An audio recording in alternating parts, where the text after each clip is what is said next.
Hello CFA students and CFA candidates. Welcome to another CFA Daily Lesson. I'm Rafael Paloni and I'm here today to cover one of the most afraid and desired themes in the CFA curriculum. Today we will do a CFA Level 3 question by the topic fixed income.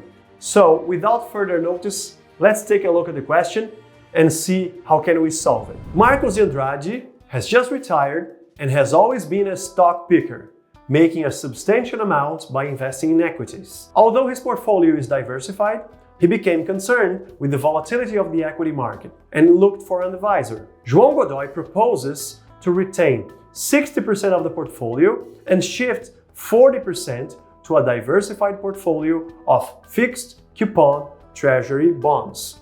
So this advisor here is telling him that he should keep 60% in the portfolio of equities, but change 40% to fixed coupon treasury bonds. Marcelo Pinheiro is another advisor, also suggests a 40% shift to treasury bonds, but with a 50-50 split between tips and fixed coupon.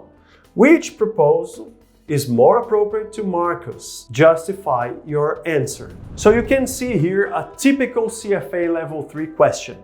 As you know, the CFA Level 3 will make you some questions on several topics, but it will do like a dissertation. You have to make a small text, a small dissertation to answer the question. So in this case, he brought you a situation with an over-concentrated stock picker and two advisors are offering different advices. Which one is more appropriate? So to help you with the answer construction, he gave you a correlation matrix. So we know how to interpret it. You know that equities has a one correlation with equities.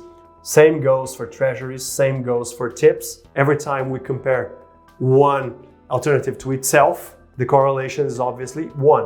What is interesting to see is the correlation with other alternatives. So as you know, the best correlation we are looking for is negative ones. So you can see right away that there is a great deal of risk reduction when you diversify your portfolio to treasury of 10 years. That's especially true with the suggestion to go to fixed coupon treasury bonds. So both are right to suggest this. But then there's an extra.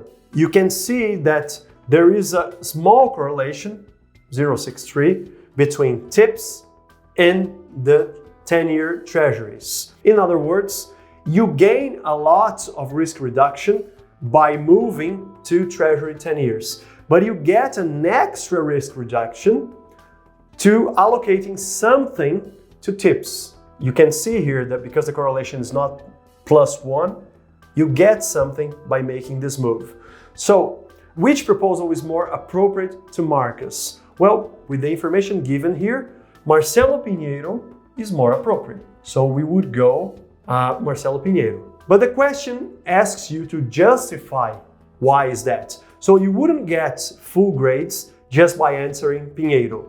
You have to justify. So the justification can go through several angles. First angle is because he's suggesting both treasury bonds with fixed coupons and tips, and they are both less than a 1 correlation. So you have risk reduction with this shift. And number 2, because Marcos Andrade has just retired, he doesn't have to get all his income from fixed coupon payments. He needs to have some sort of protection, especially against inflation. And because tips will give this sort of protection, and he has just retired, tips will give this kind of information. So there are 2 parts of this question.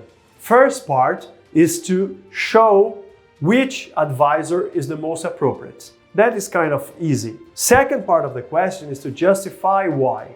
And there isn't really one only way to do it. You gotta pick some data, pick some reasons that are provided to you in the case, and then use them to give your justification. This is a typical Level 3 fixed income question. I hope you like it. I hope you had a good flavor on how it will be tested. And keep an eye on us. keep following FK Partners, and there's more content to come. So thank you for your time, and we'll be in touch. Cheers, guys.